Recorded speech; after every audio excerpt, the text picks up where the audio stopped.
Okay, all right, hey everybody, this is Frederick, and we are back with SaturdayCon, and it's been a really fun day today. So I want to thank all of the guests we've had previously. In fact, it was a great panel, just the last panel we had with folks like Theo Ellis of Anime Motivation and the fantastic artist Kara Please, as well as Apollo Fresh, who went viral recently with JoJo Pose, I think it's called, and and just it's great to have so many great folks on there.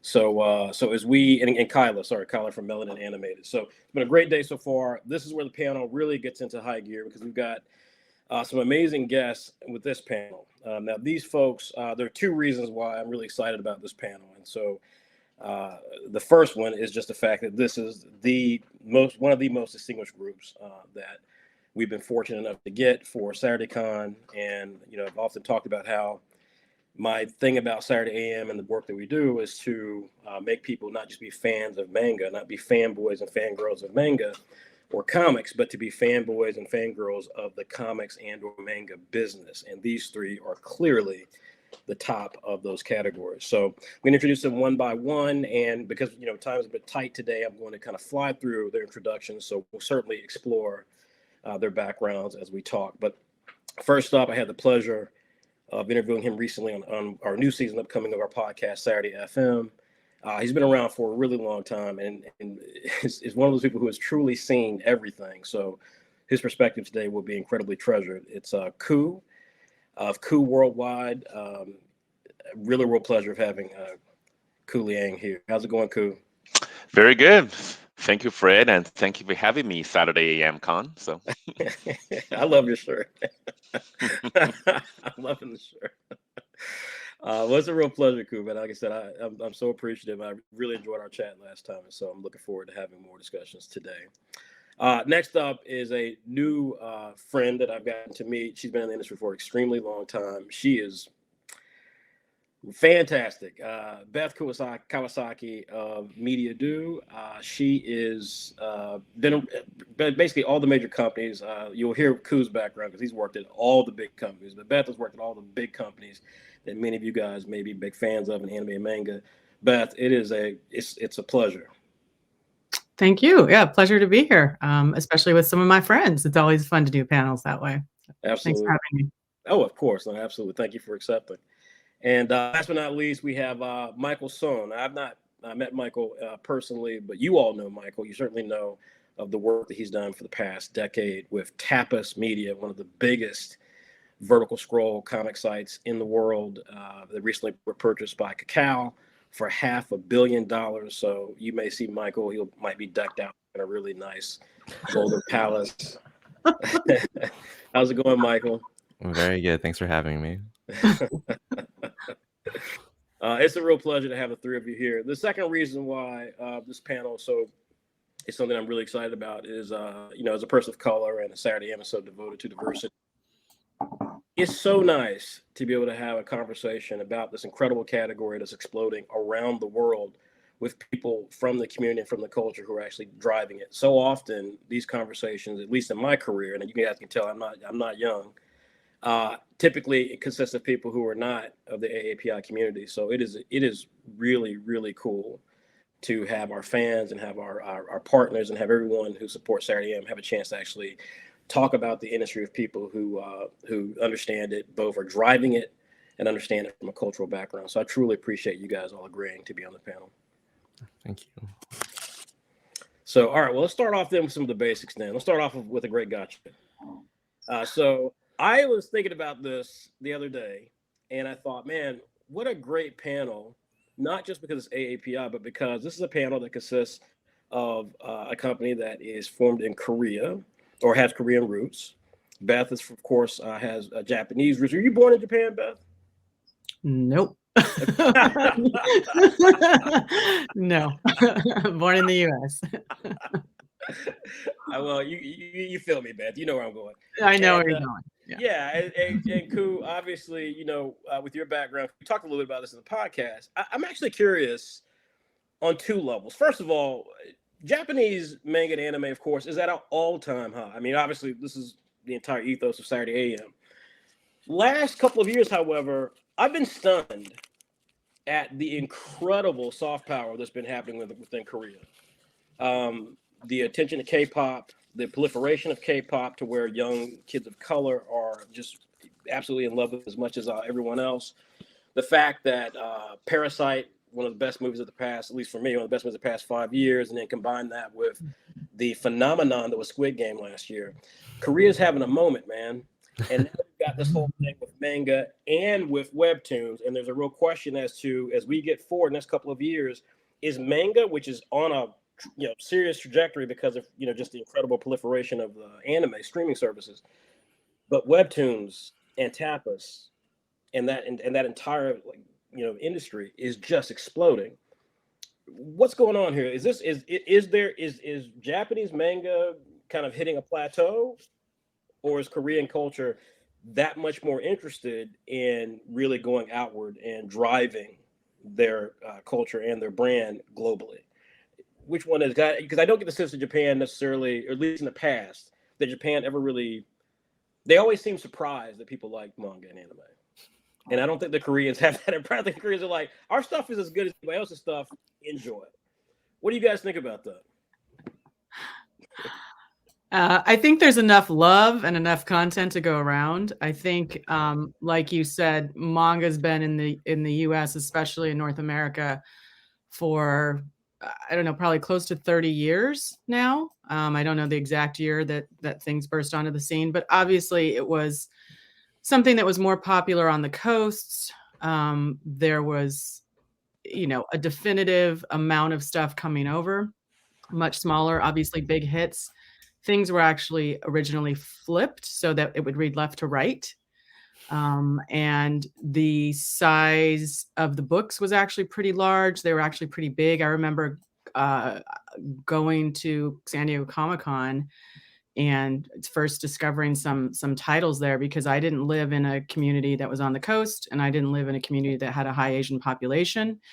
And so it was like, what is this? This is blowing my mind. I didn't even realize that it was flipped, until later. I was just really interested in it. But it was very expensive. I think $18-20 a volume. It was just different, but it was so different than what I was used to seeing.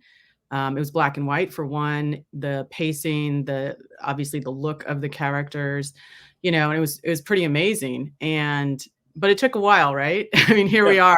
It's taken a while to reach tipping points, but manga's been really popular in the States for some time. But as far as it, I think having that tipping point, I think that came a little before, right around the pandemic. And I would say a lot of that is tied into what's been streaming and the accessibility and the discoverability. And there's room for everyone. I mean, Mamwa, original manga, what you're doing there at Saturday AM, all the stuff that Tapas is doing with their original content.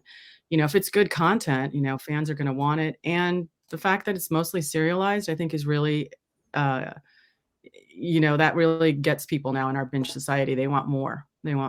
So, but I think it's all great. I think we can all coexist. And I think of course, it's going to just keep growing and growing and growing. And so, I would say there's probably going to be more content at some point also from China. So, without question, yes. Yeah. Mhm. I think it's really cool. I was incredibly fortunate enough to have the opportunity to attend the BTS concert in LA like a month ago at SoFi Stadium. And, just being there with all those fans from all over the world, all different backgrounds, singing along, not just in English, but also in Korean, was like it blew my mind in terms of like how times have changed so much. Yeah. And, for the longest time, Korea's biggest export were like consumer good electronics. Yeah. And I think the same could kind of be said about Japan. Like whether it's like cars, manufacturing, Sony being a really big export. And to see like this next wave of Korean exporting be based around entertainment and around culture is honestly like a really beautiful thing to like witness. And I feel like we're just getting started in this area. But that's not to say like it's gonna eat up like the market space that manga is currently occupying, because I can tell you firsthand, it was an absolute nightmare trying to get every volume of Chainsaw Man this past holiday break. So I think manga and anime is still very much in demand. I think there's, like Beth said, like there's enough space for both, and we're definitely seeing that, especially on the Tapas side of things, where we import hundreds, if not thousands, of Korean stories to the platform and localize it. And we're seeing a proportional correlation of readership growth on our platform. Like the audience, the Western audience is growing and consuming this content a lot more. I think a big question is like if they even realize it's from Korea, or if they're able to distinguish it apart from like manhwa and manga. And I don't have the answer to that question, but I think it's really cool that the Western audience has like openly embraced like new culture, new media, especially with like the ease of access that the modern day internet has introduced. Yeah, I definitely agree with everything Michael and Beth said. I'll add 2 brief points, one about the past and one about the future. I think a lot of it about the past has been more a question of availability and exposure. There's content, not just from Korea, but from many cultures all over the world. But for one reason or another, that's a whole competition by itself. The Japanese content had been more available in the West in the last 30, 40 years. But all the content had always been there. In fact, just a little fun fact, I think around 10 years ago, I was involved with a project with a number of Korean publishers, and I actually built a whole marketing campaign.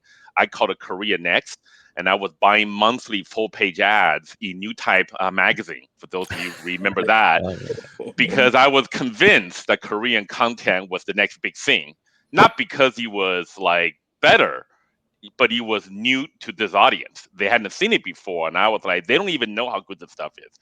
My second quick comment about the future, again, something Michael touched on, is I think in the future, I think content wins, and I think the consumers don't care where it comes from. They like what they like. If I like Leyling's Curse, or I like beginning after the end, I don't actually know the nationality of the creator. Who knows? Who cares?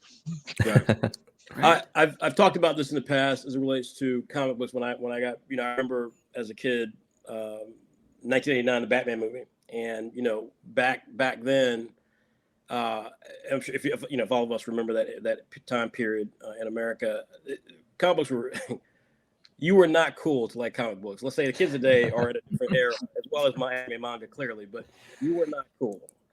And I remember with the Batman movie seeing the cool kids wearing remember those Batman shirts? It was just the emblem. Mm-hmm. And like the cool kids would wear them. And I kept thinking like, oh my God, like they were making fun of me for wearing like the printed Batman Jim Aparo art, like just 7 months ago. And the hype train got going and stuff. And I remember thinking then, I remember when I went to Carolina, I talked about this in some classes and stuff. And then I talked about this professionally, that I remember thinking at that moment that fandom, to your point, Ku, there is no barrier anymore to fandom. Fandom is whatever the connection point is to the consumer. In other words, you can be a Batman fan and have never bought a Batman comic book. You can be a Batman fan and have only ever watched the Batman movies. And I think you're right entirely that the growth of content from the Asian diaspora and how people relate to it, given just generational changes, globalization, it has just been, it's just at this sort of nexus where everything is just exploding. I think people today are just looking for content that has a dynamism to it, and we have to be frank. There is a difference. I've talked about this the other night. When I think of manga, and I think of I think of rhythm. It's like music. It's all the same thing. We're all dancing, but there's a rhythm to the way that Asian content is deployed and the way that it reads, and I think that's what makes it so exciting for so many people. Since you went into talking about the future, obviously the three of you have been privy to the past and are looking at the future in your respective companies. Beth, you're involved in a gigantic company that's got their, fingers in so many different things. You obviously are digital as a core part of what you guys are doing. When you look at with pandemic, everything's happened to the pandemic, do you believe, because you mentioned this a few minutes ago, do you believe that we have really turned the corner and digital is going to become the dominant aspect of content consumption for people around the world? Print's not dead. Print's not dead. I think there's probably, recent studies, especially end of year or just in the last couple weeks that have come out that print's doing just fine. In fact, there's a trend now to take things that were digital first and to turn them into print. So I know, Michael, I know you're doing this with some of your Tapas books. We've worked together on a project that we brought actually over to Japan with them. So there is just more ways to get your content, I would say. And I think it's complementary. I don't think digital is going to kill print, and print is clearly not going to kill digital at this point in our lives. But I don't think it's going to be all digital all day long in the next, few years. I don't think that's going to happen. No, and I'm happy about that. I like to read certain things in print, and I like to read certain things digitally, and I'm glad personally, to have those options. I completely agree, and tying to that then, and turning to you, Michael, given obviously the incredible work. Look, I mean, you guys are rewriting, where things are for a generation of young people. Do you talk about how difficult it was to get Chainsaw Man, of course, but not digitally. It's quite easy to get it digitally. Your company, and let's throw Shonen Jump in here. I mean, there is single sales, single unit sales, and there's subscription models. And your company has really moved, quite well into the aspect of being able to really inspire people to try a product, but then pay to continue reading the product. How do you view the future as it relates specifically to that aspect of the ways people will use digital as consumers? Mhm. Yeah, I think our goal is to, first and foremost, lower the barrier to entry to, reading these stories. I can speak from firsthand experience that, when I was a broke high school student that went on to be an even more broke college student, buying manga was quite challenging, and I can't even fathom how a new reader is going to afford 999 volumes of, One Piece eventually, and so, our goal, I think, from a technological perspective is, how do we open up the playing field so that as many readers, not just within the United States, but globally, can access this content more readily? And one thing that we explored is, like you mentioned, kind of like this try as you buy kind of a methodology where we use microtransactions to monetize the comics. But to complement that, we also introduced tools where readers can watch video ads, install partner apps to generate and earn their own digital currency in order to purchase content without ever opening up their wallet, which wasn't a thing back in, when I was younger. The same equivalent would probably be like me sitting in the aisle of a Borders reading, the book while the store was open. And then if I really loved it, I would buy it. And so having that ease of accessibility, I think, is really important for the future of digital and the future of, competition, because, I think a lot of times people think about like, oh, is digital competing with physical or vice versa? And I think the answer is no. And the next question people have is, oh, is Tapas competing with like Webtoons or like, the other platform players? And I think the answer is also no. The reality of the situation is that we're competing for everyone's time. And that's Right. like the 5 minutes that you have during your day. And what we're ultimately competing with are like the TikToks, the Facebooks, the Instagrams, the Twitters of the world. And so to make content that is, one, something they can't find anywhere else. Two, feels authentic, own voices, feels very true to life. And three, being something that you don't feel like is a burden to access, I think are incredibly important for the proliferation of digital content to move forward. And then we can like kind of utilize that like cultural footprint that we're creating in the digital space and transition that to like the physical space, like with traditional books or the cool stuff that we're doing with Media Do. I have a copy of The Beginning After the End that they helped us, put together in Japan, which blows my mind that I could go to a Kinokuniya and see it in stores. So yeah, I think it's all really, really cool, and the future is really, really bright, and we're hoping to, again, like diversify how readers are able to access content, and also to diversify the creators that are providing that content. Well, you definitely going to get to that Yeah. part in a moment. And I Yeah. do want to apologize real quickly. You guys are seeing my camera move around. I want to let the three of you know I am going to have to hop up and go downstairs because the dog has chosen this one time in her life to act as if she is like dying right before this call, and she is like, "Nah, dude, like I'm not gonna make it." So you guys are gonna witness me, but I can multitask. I'm multitasking. So, cool. Michael. What, no shot of the dog? Come on, Frederick. I'll get it in 1 second. She's behind me. Like you might be able to see her. See her? Oh, Okay, hi. there we go. Dog moment. All right, now the panel's complete. Yes, she is. And look. Here's what I love. I'm gonna come down here. I'm gonna sit on my little makeshift desk, and I promise you, she's gonna be like, "Cool, all right, I'm good. I figured it out. I'm okay. I don't need to go outside." So, cool. When Michael talked about global, and I know you're working on global. You and I've talked about this. You've been looking at things like what's happening, potentially the African market. Mm-hmm. Digital. I think one of the things that Michael really hit on with digital, one of the pros of digital, is accessibility. Right? It transforms. It's the one thing it has over print that I think all of us have to acknowledge, that it transforms availability. It makes readership that has a potential interest into a far more converted interest, right? Like there's not a barrier.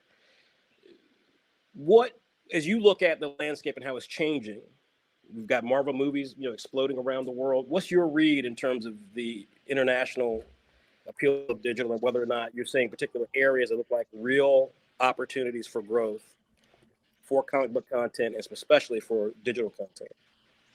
Well, I think you look at a couple different ways, right? So you look at desire and demand as one bucket, then you look at accessibility. So I'm going to actually talk about accessibility first. I'm actually going to start with print. There are physical limitations to print by the physical nature. Again, Michael mentioned couldn't get Chainsaw Man because we're in the middle of a global supply chain shortage. There's not enough books printed. But that's not even half the story, right? The other half the story, that there's a global shortage of bookstores and comic shops. You go to lots of places in the U.S., Europe, Asia, Africa, and Latin America.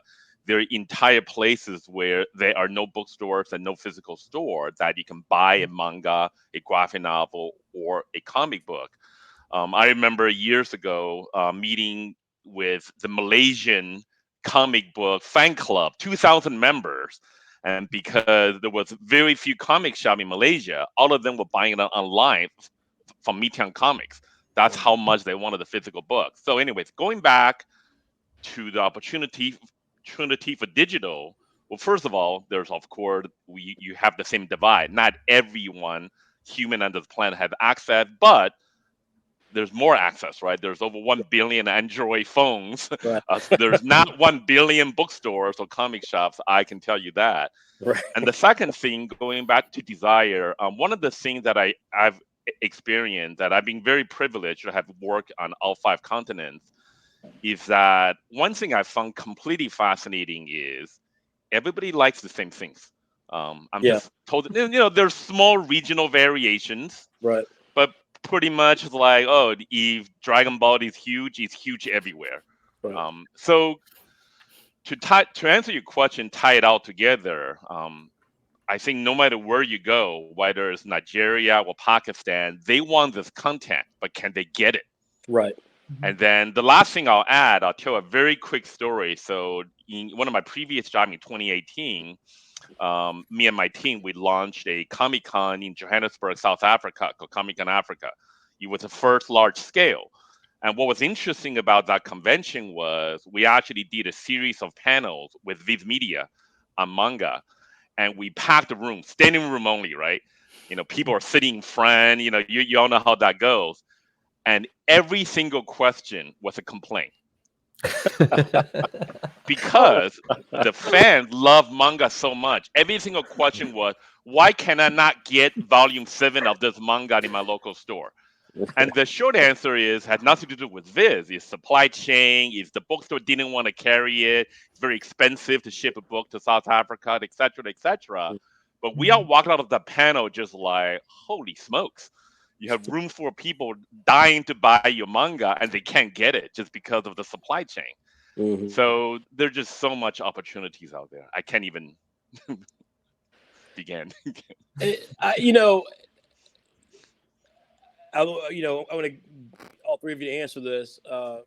But one of the things that's interesting about that, all three of you touch on this, is this notion of community for manga and anime, and the way that our fandom with it grows more intense, the more we have folks that we can share with. And I can only imagine when you talk about the frustration they felt, because that was their only shot. That was it. Beth, your company has my anime list, and so you guys have a chance to see some of this directly. Right.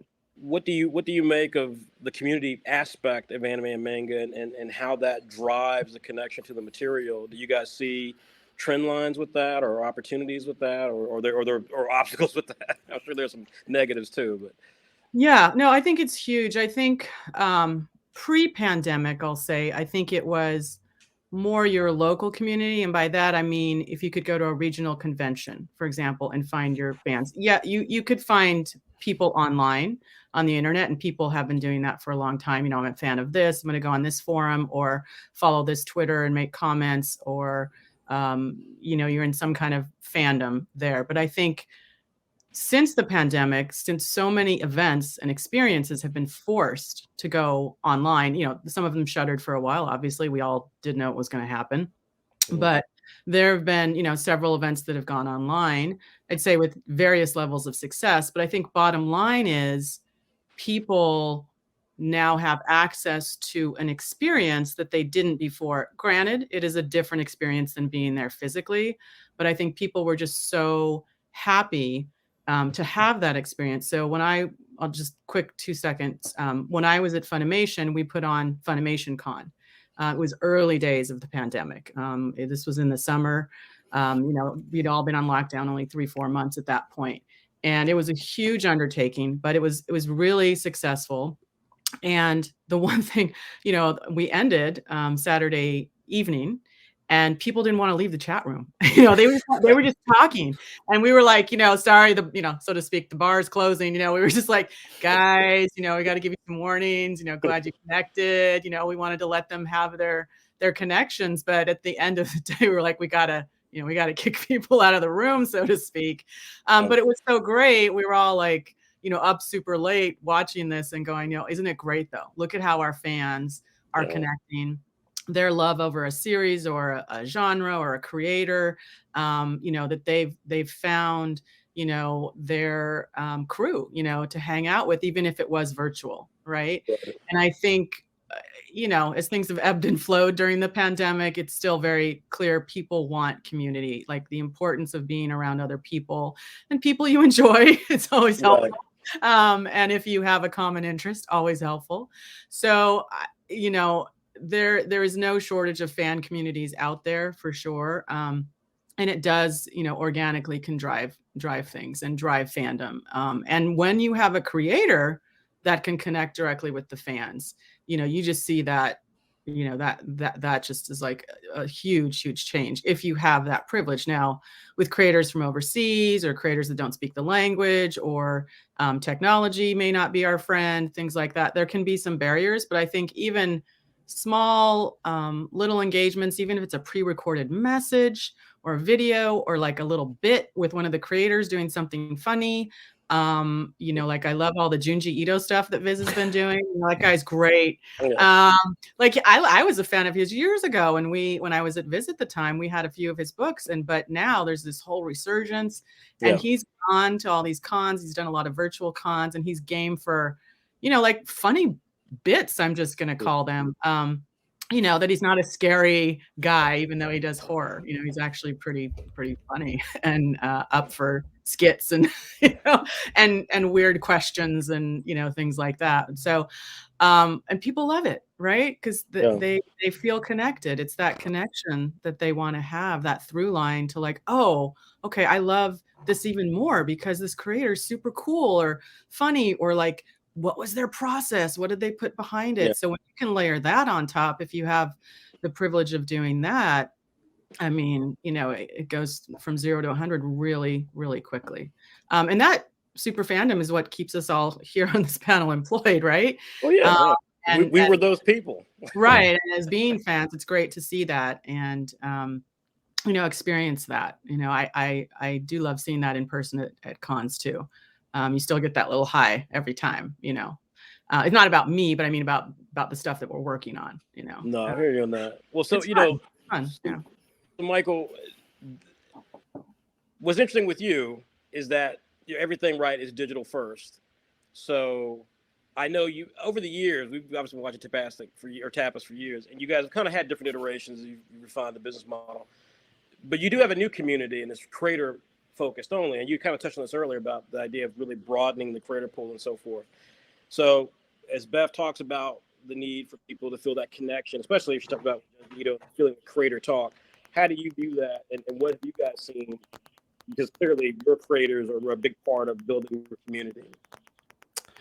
Yeah, I think that one of the first goals of Tapas, even in the very, very early days, was how do we create tools that can work for the creators, right? And how do we build a community around this creator group?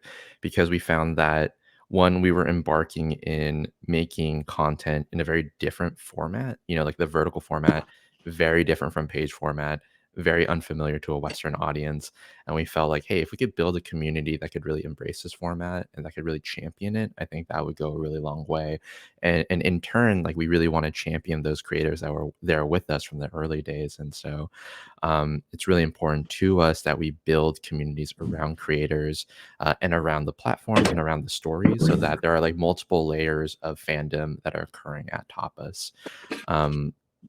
We have a really brilliant creator named The Cow, KAO, and they do a really cool series called Mondo Mango, and it's like this yonkoma, like a slice of life series, and super popular. I was seeing it all over the internet, and then they just happened to publish on Tapas, and I lost my mind because it was the coolest thing ever.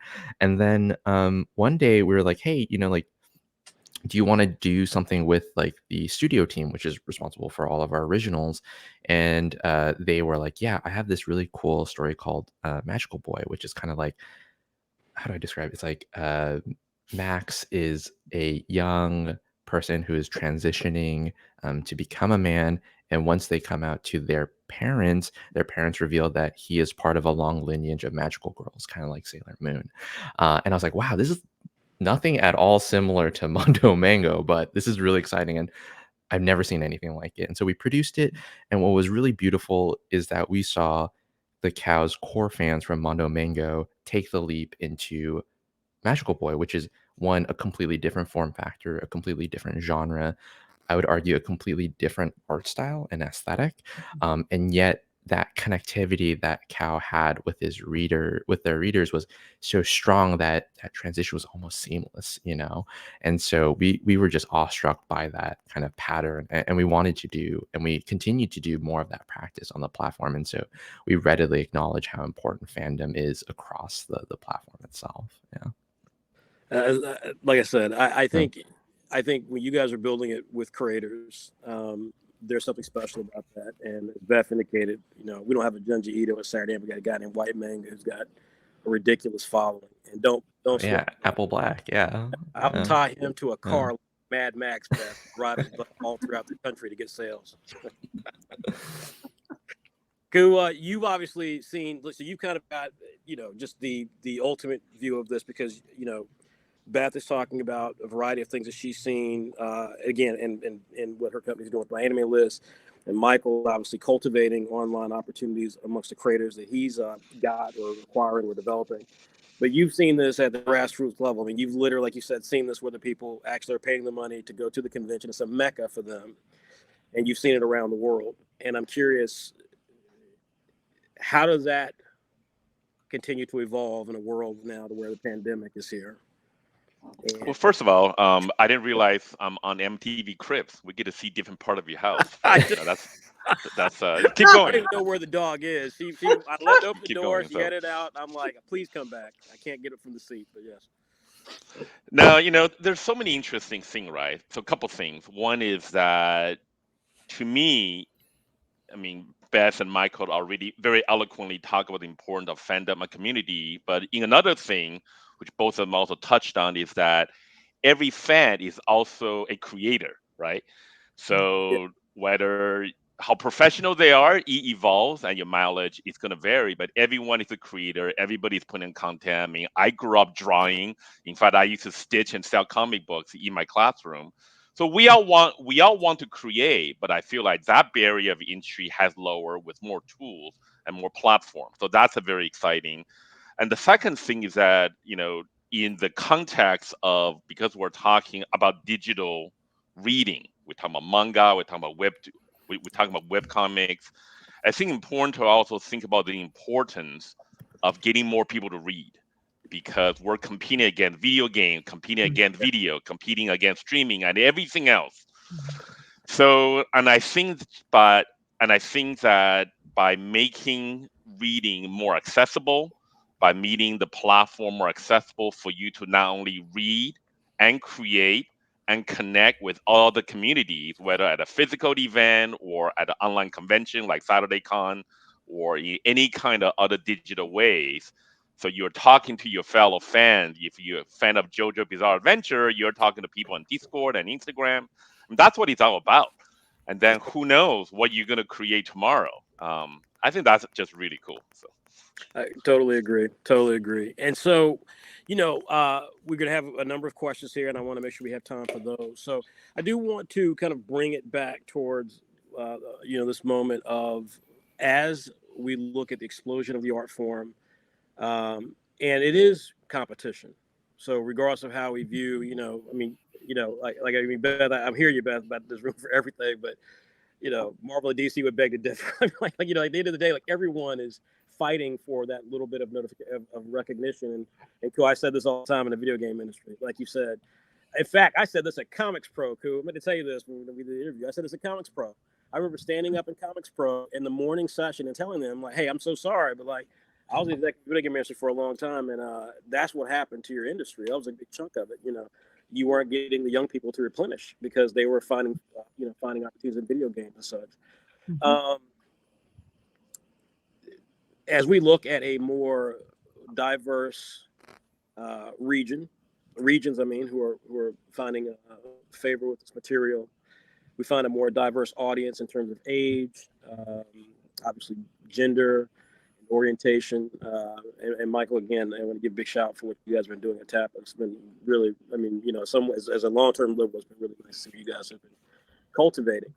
Obviously, one of the other areas out there is ethnicity, and it's one of the challenges that is represented in relation to anime and manga style content, because there is this notion that characters of color don't always necessarily penetrate, reflect it.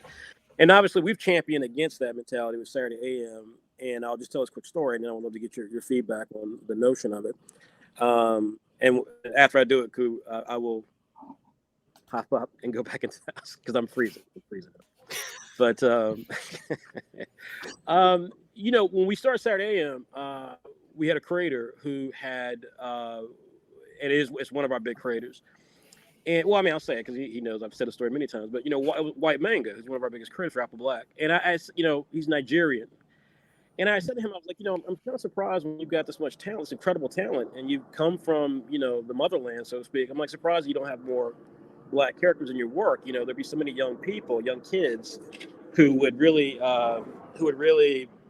benefit and be really inspired by what you're able to do and how you're able to represent them. Because again, the representation has not always been great for people, particularly Black people in manga and so forth. So.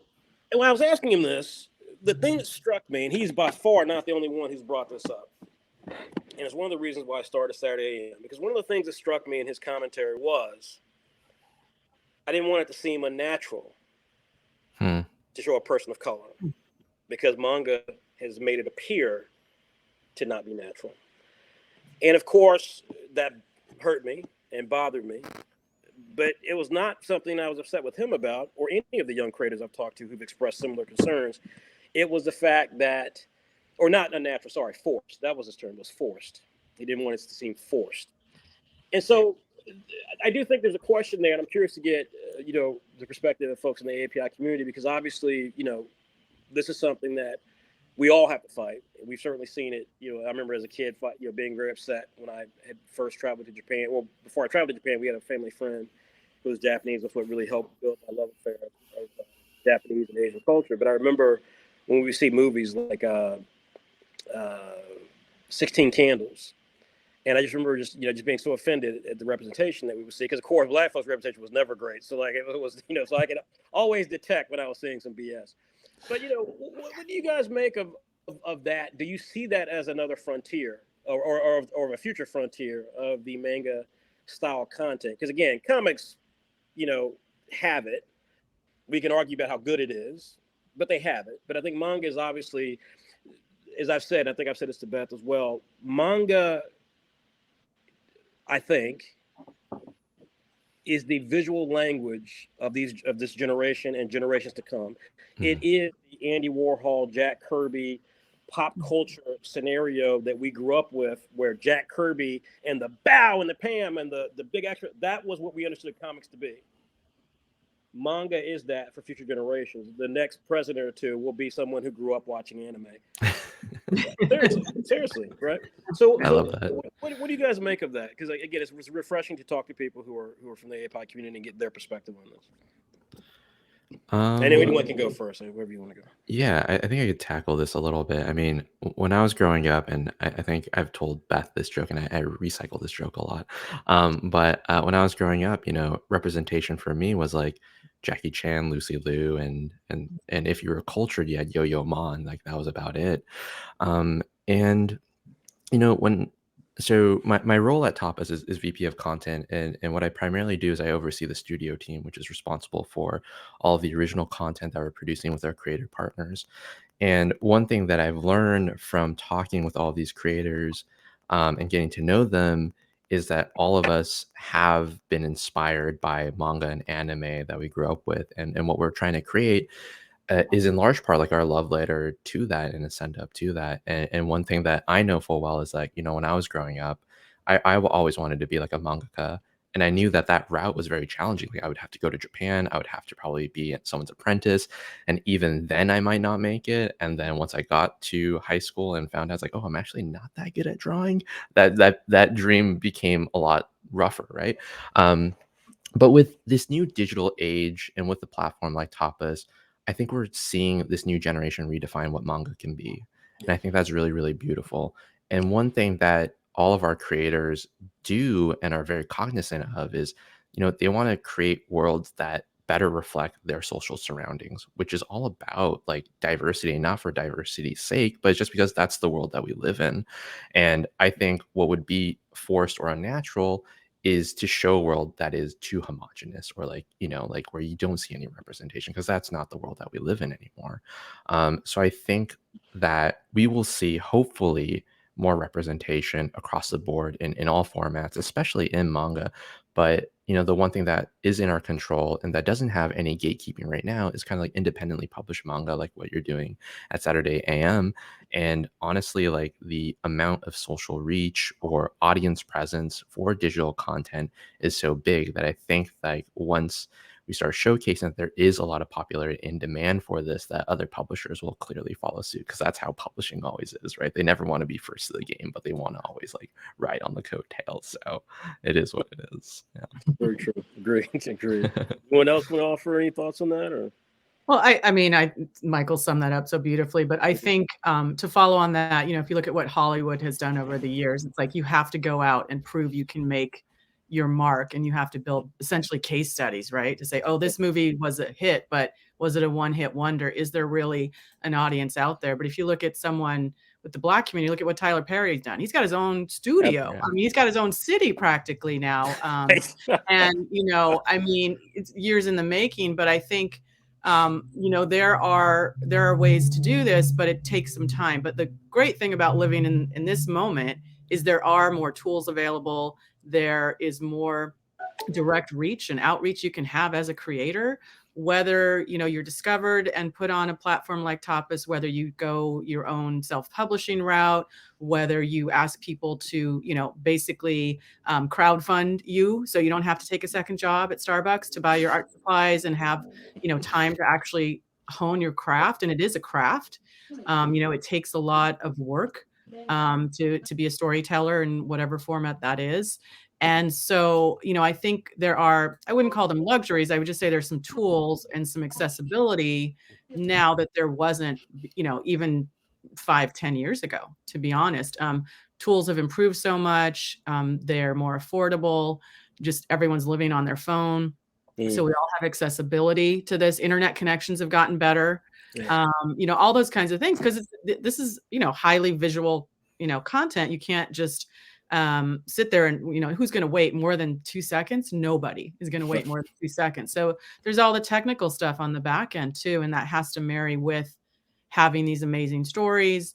I think having creators who've lived, their lives in a certain environment and then reflecting that in their stories. Yeah. Whether they're fantasy or, reality, as far as the themes of their stories go, whether it's isekai or like a true romance, slice of life kind of thing.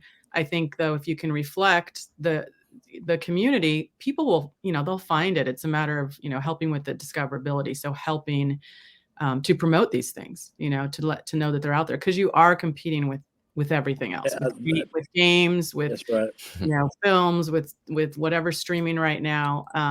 You're not just competing against another book or even another comic or manga. I mean, I think Michael, you had said that, and or maybe we all said it at some point in this, but it's true. It's very, very true. People view it as entertainment, and what else is competing for that. So I think it's really important to uplift all of these voices. Agreed. So yeah, and what I would just say to that, just to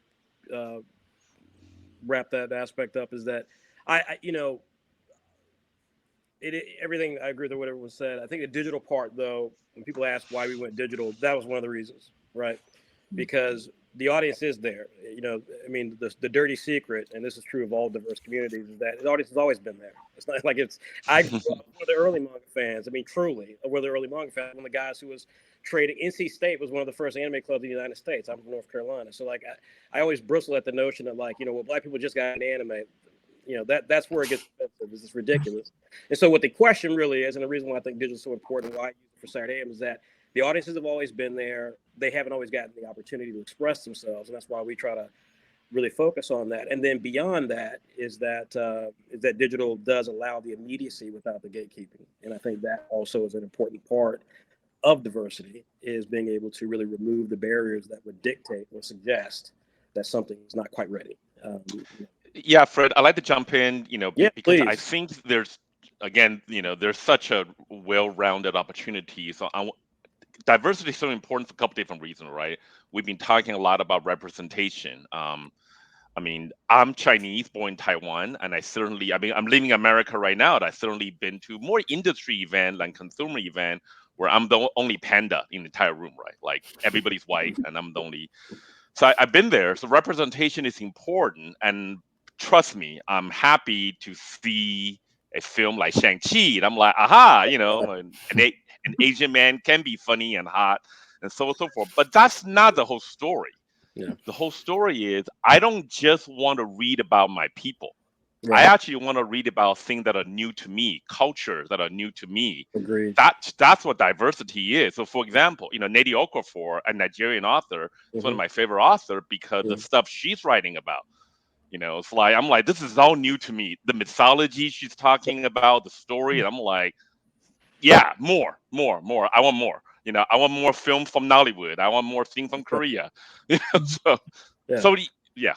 No, I'm with you. I'm with you 100%. I mean, obviously, and again, I want to turn to the commercial for Saturday AM, but I mean, trust me, I got so much pushback being black, not just from people who were telling me that we can't create manga, but then the opposite of getting people telling me that, why aren't you creating more black content? And it's like, as you said, Ku, I want to see all the content.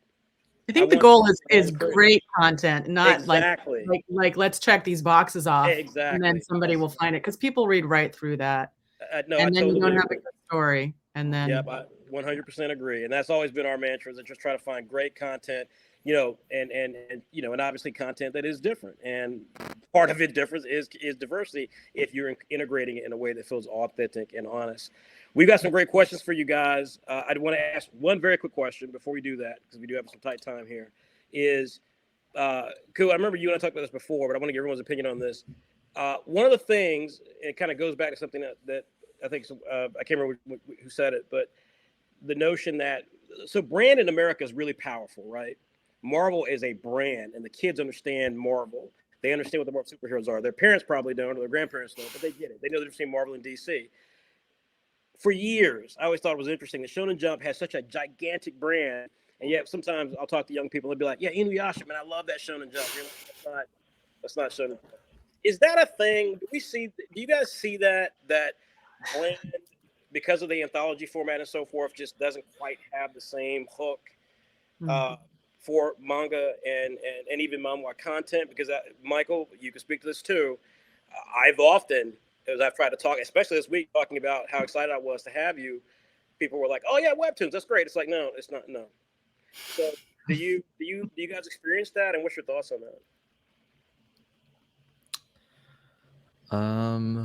Yeah, it's challenging for sure. I mean, I think that there are like multiple different layers, right? Like even for someone like me, I'm like a super big fan of like manga and anime content. I also get confused as to who the original publishers are, and I think it's because like they're in at least America, we're like one layer removed, right? So like a publisher like let's think. So Delicious in Dungeon, one of my favorite manga of all time, being published and redistributed by Yen Press. Delicious in Dungeon originally comes from this really cool magazine called Heart Magazine. And Heart Magazine is owned by Katakawa. However, Heart Magazine also has other stories that are published by Viz Media, Seven Seas Entertainment. And I kind of think about that. And I also think about Tapas because we also redistribute a ton of stories from multiple different content providers.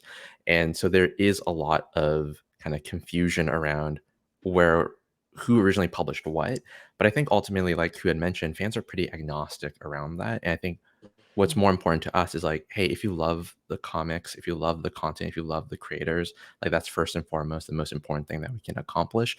And if you want to dive into like the nitty gritty of like, oh, actually, like, this comic is from DNC Media and this comic is from this other, publisher, then, we're all the more happy to provide that information. But I think, I don't think it really is additive all that much to the experience right now. But maybe one day when this industry for webcomics and like webtoons is more mature, we might see kind of more like that Marvel DC style where there is more like kind of, I guess, clear boundaries as to who goes where and why. So, but I think right now everyone's just trying to support one another to get our foothold in the, so. Yeah, I think with something, I think Shonen Jump is a different category because it had so many hits, and so many of those hits were, you might see them after school or Saturdays. Like the anime actually made it before, the days of streaming, sort of that first generation that likes manga in the US. And I think then fans started to realize like, oh, these all come from the same source. But I think for so there's that room for that Marvel DC comparison with Shonen Jump, absolutely. But like you said, mixing up Inuyasha or Attack on Titan or something, and putting everything in the same bucket, it's understandable, But I think you should just celebrate the fact that somebody's excited and they discovered something new. If you spend 10 minutes telling them, well, actually it's this, and this is why you should know that. And then they're just going to, physically like start walking backwards, and just be like, especially if they're a casual fan, you don't want to tamp that down. You just want to say, wow, that's amazing. And you know what else? And then later, if you want to have an educational moment, you can, but you got to kind of, all of us on this panel, like we have a lot of knowledge. We work with these companies. We've been in this business a long time that the everyday fan doesn't have. And they may never want to have it. They just want to have fun and enjoy this stuff. And we're here to do, provide that content for them and provide that experience for them. So, I think, everyone's experienced going to a panel, or even if you're online, if you go down the Reddit hole or something, where somebody is like, you're just like, whoa, you're just like, let's take a moment here, let's just pause. And, it's not that we can't debate or have a conversation, but you got to sort of check yourself sometimes, I think, and just like, hey, that's cool. I'm so glad you found this. Like, Yeah. I can tell you about something else cool, or this is why I like this, or this character, or this storyline, or this plot line, or like what's going to happen next? Can you believe it? I think it's in our best interest to savor those moments versus like telling someone, not that they're wrong, but they don't know as much as you do, or Right. I mean, we've all encountered those people. It's not. Yes, we. No, pleasant no. I have a experience. very, very short. I have a very short comment, which is that platform comes and goes, but creators, content, and characters remain. Right? If Yeah. Squid Games, the sequel, for some reason leaves Netflix and it's going to be on Tubi, people will still watch it. They don't care. They won't. So. But I tell Sorry, you, Netflix, but yeah, look, but Tubi will be damn excited. Tubi name drop. Sorry, I mean, that's a deep cut, Koo. I'm wondering if you got stock in Fox. That's a deep cut. I was trying to think of an obscure platform that no one watches. Sorry, but there are many, my friend. Pluto. Yeah, give a shout out to Voodoo. the small players like Disney Plus. They don't have enough. They need some more traffic. Netflix, nobody's watching that. Yeah, Peacock. Let's go Peacock. But yeah, but I'm with you guys. All right, we got some questions here, and I would like to get these questions to you guys because we got limited time, and I want to make sure you guys have a chance to answer them. I'm gonna let these shoot out here. So we've got this one here. You guys see the question?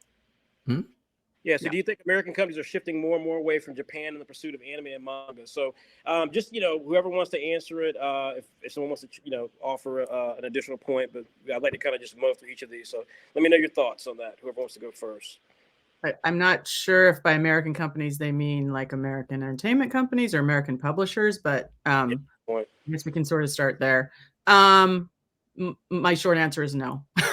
I think everyone in Hollywood, whether that's gaming, film, TV production, anything and everything, publishing, they're all looking for content. They're all looking for more content and more compelling content. And,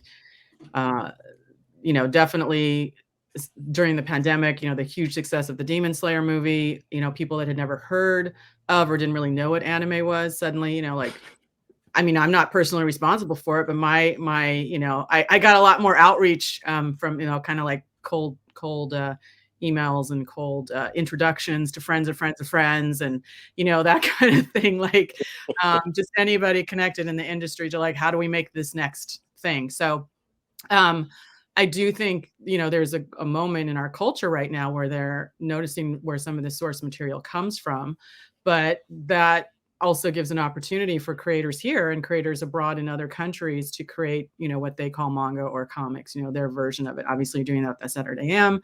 Tapas has a ton of, diverse creators as well. At Media Do International, we're always looking as well as content where it's coming from, and how we can put it into the marketplace. So I don't think it's one or the other. I think that it's additive at this point. It's really additive. There's just so much desire for really good content, interesting content, and it's different. It is different, so there's that novelty, but I don't think it's a novelty. I think it's no.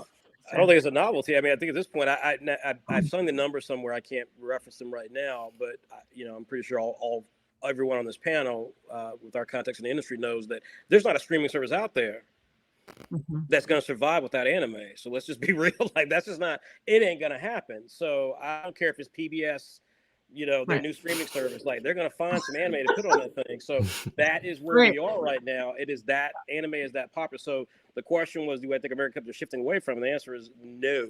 I don't think they're shifting away from it at all. They're trying to dive into it. The question is just what is there? What can they get? And to Beth's point, what do they think is going to be the next Demon Slayer? Which, of course, as Michael said earlier, everyone's chasing success. So, but yeah, I would agree with that notion. We've got another question here. I'm going to go to this one. Mike, I'm going to give this one to you, but everyone please feel free to jump in. What caused Mamwa to increase in popularity? A ton of different things. I think that one, there is as much content that the Western publishers are publishing right now digitally that is manhwa based, we're really only scratching the surface. I would say we're at Tapas, we're publishing a new premium story every single day, a new series every single day, and we have to say no to almost like 80% of the stuff that is being presented to us. And so I think the fact that there's so much content being produced and that they are really experimental with genre, around story pacing, around all these different things, I think people are kind of catching on. I was like, oh, there's something a little bit different and new and fresh about this, and I kind of like that. Whereas like a lot of mainstream content has kind of become a little bit more ubiquitous. So I think that presenting itself as a really unique opportunity for us has been a really big boom for how big manhwa can get. And the other part obviously being digital, and the fact that almost anyone can just download the app or go to the website and access it. So I think those things kind of go hand in hand. All right, cool. I'm going to give you this question, cool, because you told me when you grew up and what you were into and stuff. Everyone can chime in here, but you'll see what this question is. I think you'll appreciate this. I haven't seen the question yet. Says, what would be your big three? Big three what? Big I would three... imagine manga. That's a phrase that young people use, manga, because of the big three era that they discovered. Well, I'm old school, so my manga reading goes way back in time. So I'm a fan of Berserk, of Lone Wolf and Cub, of Ghost in the Shell. But I read a lot of webcomics. I referenced earlier, beginning after the end. That's one of my favorite. Leyland's Curse is one of my favorite. But yeah, for manga, I go old school. Cool. I love your answer, and I love the fact that when you said it, I'm thinking to myself like, okay, here we go. And you're like 1990 stuff. I'm like, what are you, 28? Like, I thought you were gonna say like Cobra, Crying Freeman. Oh my god! Crying Freeman. Hey. Yeah, Fist of the North Star. Yeah, Fist of the North Star, right? Like, wow. Yeah, let's go backwards. That's the stuff I discovered when Taki, our friend, gave me my first Shonen Jump magazine at the very inappropriate age of 12. It blew my mind. And that was back in the early 80s when you had, Cat's Eye, and you had just a great Michael. What's Michael? Yeah, well, yeah, exactly. The great. Oh my god, I have that right there. Yeah. that one, yeah. Street cred for Michael. Yeah. What about? Oh, sorry, Michael. Whoever was. No. I'm more curious about what Beth's big three is, because we never really talked about that. Come on, Beth. I mean, it may change from day to day. I love Taya Matsumoto, Tekken Concrete, number 5. I don't know if you guys know his work, but it's just it's beautiful to look at, but it's it's the deep stuff sometimes, makes you think. One of the first series I really loved was Alita. Oh wow. I really love Alita. And just what the character went through and the connection the characters had, but also it was set against this dystopian world and fighting all the time. And so it was I wouldn't have maybe normally picked it up, but then when I did, I was like, wow, this is really good. And Rumiko Takahashi, always classic. Oh God. Yeah. One of the very first things I ever read, well, what it's called here is Lum, but now I think they're re-releasing it under the Japanese name. But and Ranma, all that stuff. That was some of the first stuff I was exposed to. One of the first things I worked on was a reissue of Maison Ikoku, stuff like that. It had already been out, but we did some reissues and reformatting and stuff. So yeah, and I just think she was at that time, she was definitely a gateway, just like Dragon Ball was, Full Metal Alchemist has been, Demon Slayer has been. Throwing a few titles in there, but I think as a creator and her work definitely affected a lot of people. Sailor Moon, all of those. Yeah, I call them gateway. They are gateway. In the West, they are gateway. I mean, no, you're 100% right. In the West, I mean, when I was growing up, let's be clear, Takahashi was manga for most of the 80s. Really was. Yeah, truly, for most of the 80s. I mean, that was it. Like, I mean, Ranma half, like you said. I'd say the 90s. I mean, Ranma One Half was the only manga that they carried at my library, and they put in the kids section, which was great. And it had yeah, it had like topless nudity in it. So Right. as an 8-year-old, I was like, oh, this is amazing. Like this is the I shouldn't be reading this Cartoon, yet. it's Yeah, comic. but yeah, Ramen One Half like defined a lot of my childhood as it was the only manga that was accessible from my library. Right, and some would even say for like some Yeah. transgender, I mean, it's like Oh yeah, Yeah. super Oh, yeah. progressive. in there, Yeah. Yeah. very progressive, Yeah. Yeah. I would say that, my big three Naruto, I think it defined a lot of my childhood.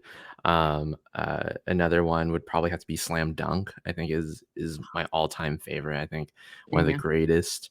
Got me into basketball, made me try out for the team. I got cut from the JV team. So appreciate that to Takahashi in a way. But a big three that maybe some people haven't heard of is this really cool manga called Bokurano. It's a mecha manga. It's kind of a downer. So don't go into that thinking it's gonna be like a really big like hoorah Gundam kind of a thing. But it's like a really beautiful deconstruction of the mecha genre, and always revisit that like whenever I can. So yeah.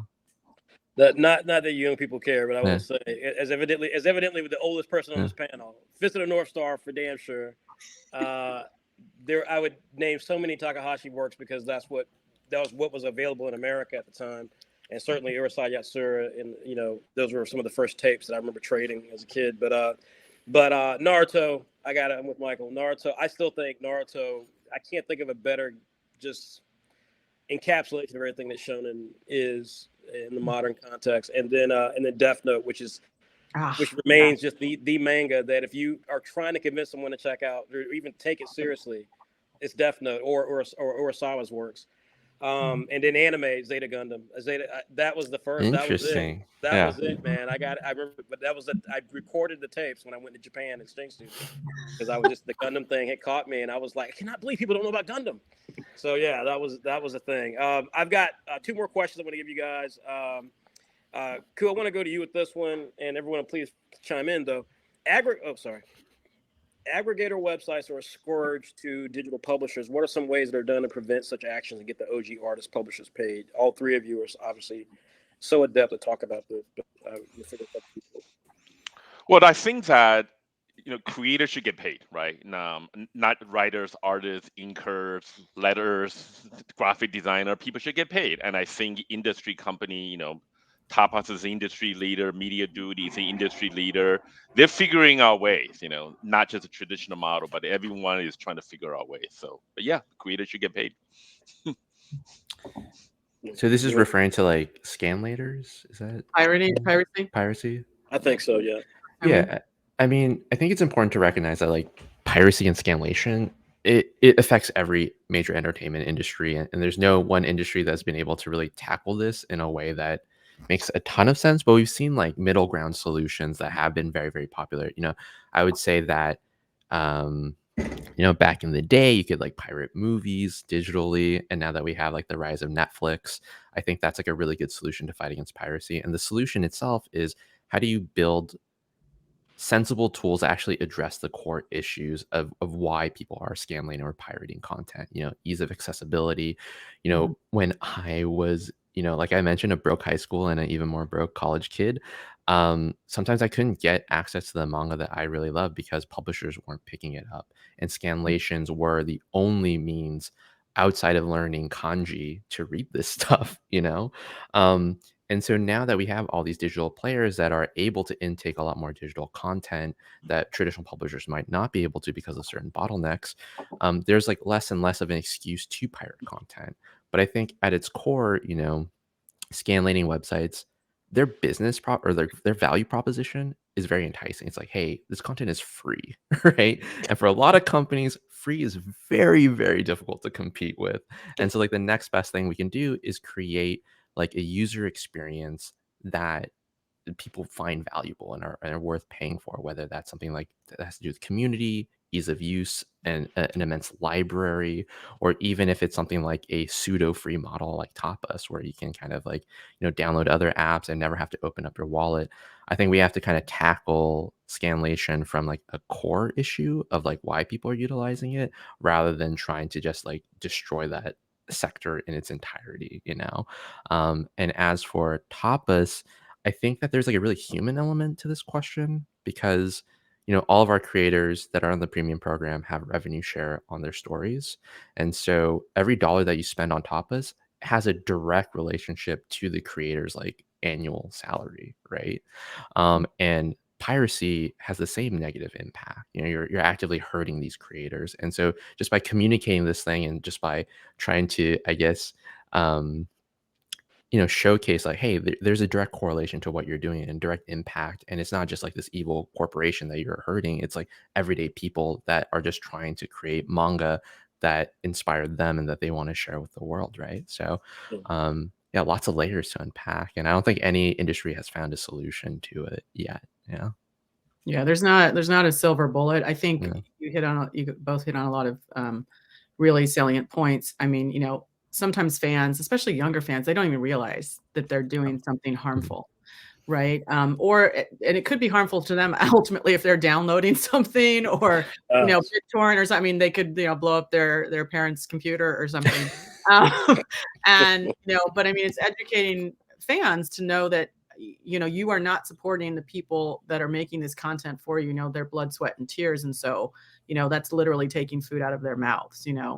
They're paying their rent or whatever it is, and so I just don't think a lot of people at a certain age even realize that. Yeah, and I But think it could also be like better educating how people can feel empowered about this. So like, when I go to a movie theater to watch, Spider-Man No Way Home, I don't feel like I'm actually contributing to anyone's like salary, or like the money doesn't go directly like Tom Holland or something, or like the director. But on something like Tapas and on other, digital players that have like revenue share with their creators, it's like, oh, you as a creator or you as a reader have a lot of power on the platform. Like, your readership, your purchase decisions, they're all counting as like kind of like votes, right? And you're voting on kind of what kind of content you want to be exposed to more and more, and that does drive our company decisions. That's like, hey, like people are really engaged with diverse content, that empowers us to be like, hey, we're either going to go out and find publishers that are already making this, or we're just going to go out and make it on our own because we know that there's an audience there. And so by letting readers know like they have a lot of power within the platform itself, it might incentivize them to not maybe participate in these kind of like legally dubious acts to engage with the content. Yeah, and I think you touched on just having simulpub or near simultaneous publications. That obviously helps because it's just people wanting this stuff, right? I mean, their intentions aren't malicious usually. They can't wait. They want it right now. And so I think as AI continues to improve, you may have better translation options because right now it's very much involves humans at a very intricate level. I don't think AI should overtake the human touch, but there may be a combination there, and with NFTs and the blockchain, there are different ways to do things as well.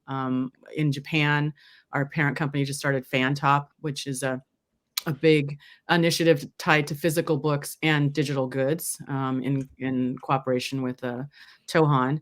And, people, want the books and then they want something a little bit extra, that's accessible, that doesn't cost a lot of money, but they're getting something that only they own. But then if they pass it on or they decide to resell it, well, then you still have the original owners, might get, a few pennies of each transaction. So you're still supporting them.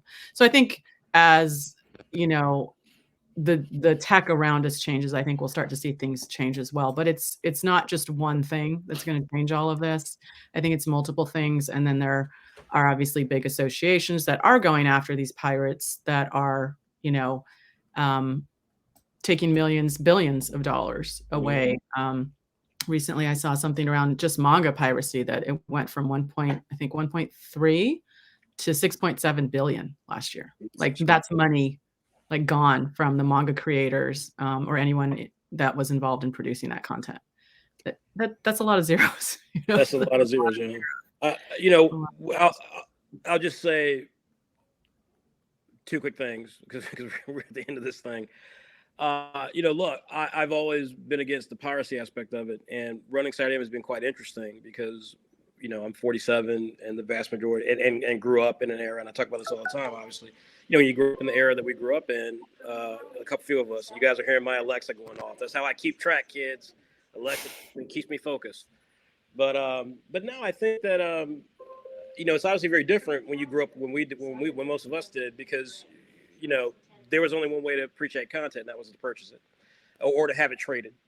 And so I think that I've never supported the scanlation movement because I grew up in an era that just wasn't a thing. And the idea is if you really like it, then you support it financially.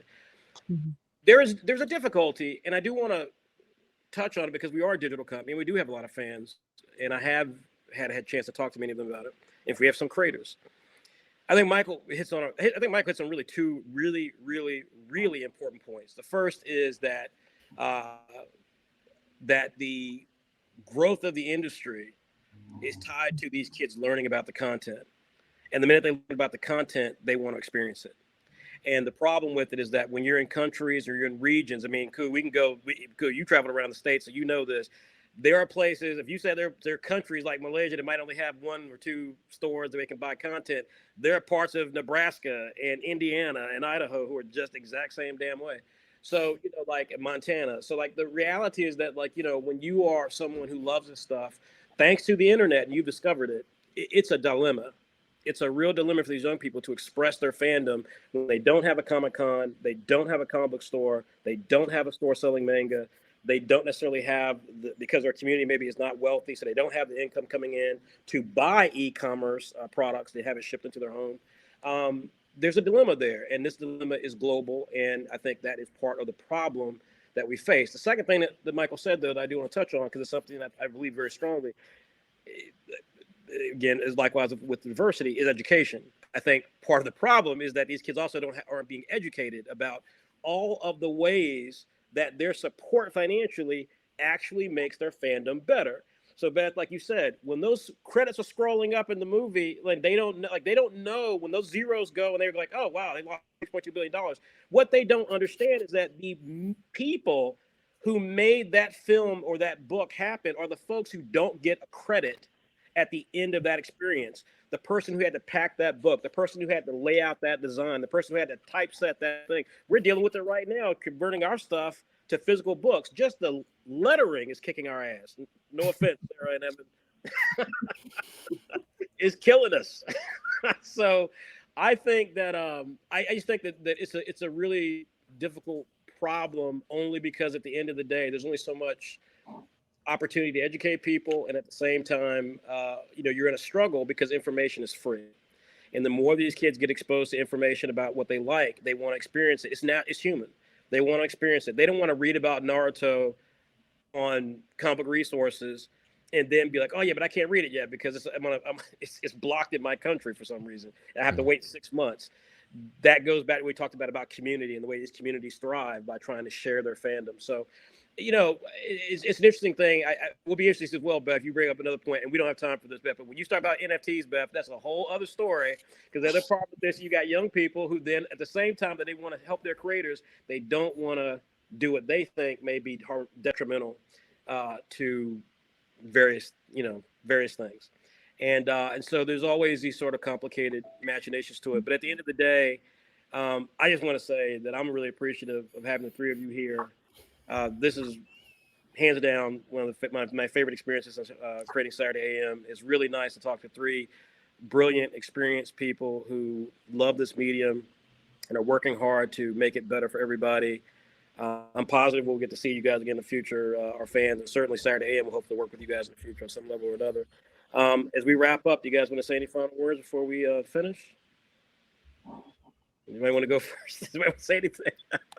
I mean, just simply, keep reading and pursuing, what you love, whether it's creating, whether it's reading, whether it's all of it, and try to support it legally.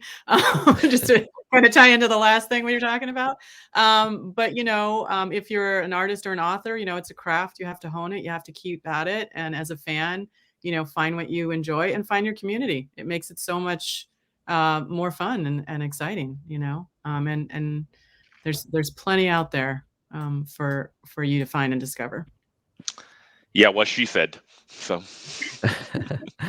yeah, again, thanks for hosting this really wonderful panel, and always excited to talk to Ku and Beth. I would say the future of manga in the United States is looking really, really bright. I think the future of manga in the United States is a story that's yet to be told. And I think there's a creator out there potentially just watching this that's probably going to tell like the next big thing in the West. And that's like a really exciting prospect. And I'm happy to see the continued growth of not only the webcomic sector, but the manga sector. And hopefully we can all, collaborate in the future to make sure that it continues to grow in the right direction. Totally agree. Ladies and gentlemen, please, you guys all know Tapas Media, so please, if you guys love your favorite comic, please make sure you're supporting your favorite creator on Tapas. Media Do is awesome. And is it Media Do or Media Do? I correctly, Beth. Media Do. Media No. Do. Media Do. Like a Media Do dumpling. is everywhere, guys. Media Do is Skynet. Trust me. You all don't know. They're involved in everything. We distribute a lot of content. And Koo, you and I obviously will have a chat again, man. I so wish the conventions were back on, because I would certainly love to see you again in person. But Koo, when you and I spoke, you gave out a wonderful group that you told people to try to support. It was a group that you told me to reference in the podcast, which hasn't aired yet. But you said at the very end. Would you say it now for people so they can hopefully patronage that? Yeah, thank you very much. So for the viewers of SaturdayCon, I'm a member of a nonprofit organization called the Book Industry Charitable Foundation. So you can search that. It's a nonprofit that gives money to people in need that works in a bookstore or comic shop. So Awesome. Thank you. Well, thank you, man. Thanks a lot, guys. I'm so appreciative. Thank you guys so much.